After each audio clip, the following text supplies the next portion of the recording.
रेशेदार चिकन कबाब की एक बहुत ही परफेक्ट मज़ेदार सी रेसिपी आपके साथ शेयर करूँगी।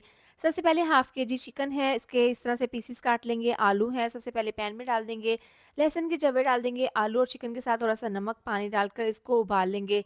जैसे ही 10 मिनट के बाद इसको हम चेक करेंगे तो देखिए पानी इसका ड्राई हो गया है और तमाम चीज़ें अच्छे से सॉफ्ट हो गई हैं। इसके रेशे बना लेंगे चिकन के, आलू डाल देंगे और इसमें हरा धनिया, हरी मिर्चें चॉप की हुई, शिमला मिर्च चॉप किया हुआ, प्याज़ डाल देंगे।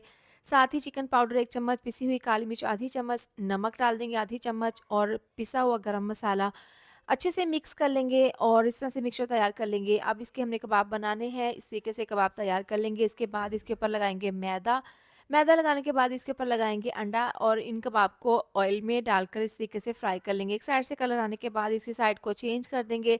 बहुत अच्छा सा ये कलर आने के बाद निकाल लेंगे। बहुत ही मज़ेदार, रेशेदार ये चिकन कबाब तैयार है। आप इसको ट्राई करें, खाकर मज़ा आ जाएगा।